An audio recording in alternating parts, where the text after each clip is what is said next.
Bonjour mes amis, voici Monsieur Sokin avec notre nouvelle leçon de géométrie. On va mesurer et estimer les mesures des angles. Pourquoi on doit estimer avant de mesurer? C'est simple, pour éviter les fautes. Parfois, on fait les fautes quand on mesure les angles et on reçoit les réponses, les mesures qui ne sont pas vraisemblables, qui ne font pas de sens.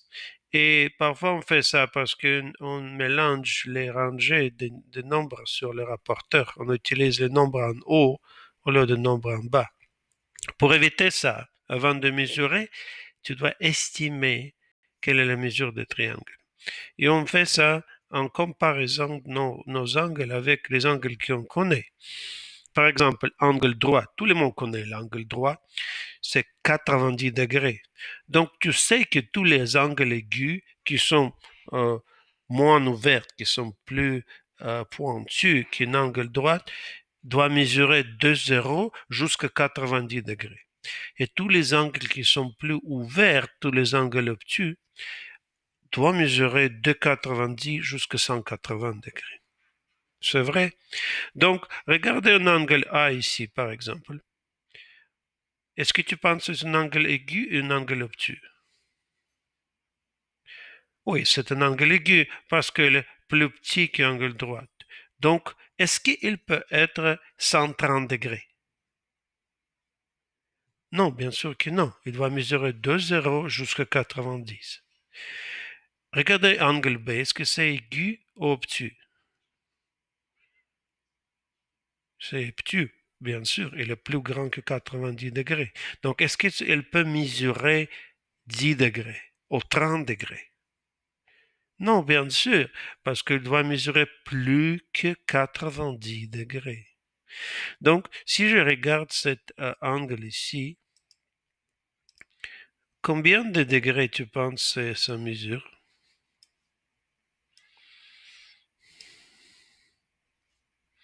On peut comparer avec moitié des angles droits. Moitié, c'est 45 degrés, et tu vois que cet angle est un peu plus petit que ça. Donc, je dirais peut-être 30 degrés. Et donc, estimation de 30 degrés. Et si je mesure, avec le rapporteur, tu peux voir que, oui, c'est à peu près 30 degrés, 29 degrés, quelque chose comme ça. Maintenant, regardons cet angle ici. Si on compare avec l'angle de 130 degrés, on peut voir que ça, c'est un peu plus petit qu'un angle de 130 degrés. Donc, on peut dire que c'est un angle de 120 ou 110 degrés. Et, et si on mesure avec un rapporteur,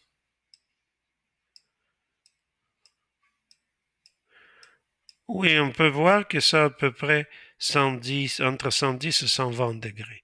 Donc, voici comment on fait l'estimation. Donc, si, par exemple, je fais mes mesures et je reçois un triangle comme ça, 35 degrés, 135 et 130. Est-ce que ça fait du sens? Non, pas vraiment. Regarde, cet angle A est un angle obtus. Angle obtus doit être de 0, 290 jusqu'à 180 degrés. Et ça, c'est 35. C'est pas vraisemblable, c'est pas correct.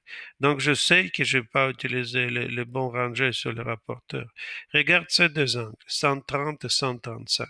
Premièrement, c'est un triangle isocèle, donc ces deux angles doivent être la même mesure. Mais ça, c'est possible si tu as fait une faute. Mais 130 degrés, est-ce que c'est vraiment possible?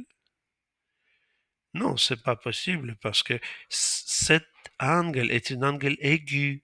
Et angle aigu doit mesurer de 0 jusqu'à 90 degrés. Donc, c'est comment tu vérifies si tu as fait un bon travail ou non. Une autre petite chose, je voudrais dire, beaucoup de vous écrivez les mesures à l'extérieur d'un angle, ici. Ça, c'est une faute. Tu peux dire, c'est pas grave, ça, c'est pas grave peut-être, mais il y a certaines règles comment on doit dessiner les choses en géométrie. Donc, quand tu écris les mesures d'un angle, tu dois toujours le mettre à l'intérieur de ton triangle. Pas dehors, mais à l'intérieur. C'est clair? Bien. Donc, aujourd'hui, tu vas travailler sur NetMass. Et sur NetMass, tu vas avoir quatre tâches que j'ai laissées pour toi. Laissez-moi montrer ici sur l'écran très rapidement. C'est trois tâches pour mesurer les triangles, les angles, pardon. Donc, tu vas avoir le rapporteur sur NetMass et ça, ça va t'aider même si tu n'as pas un rapporteur.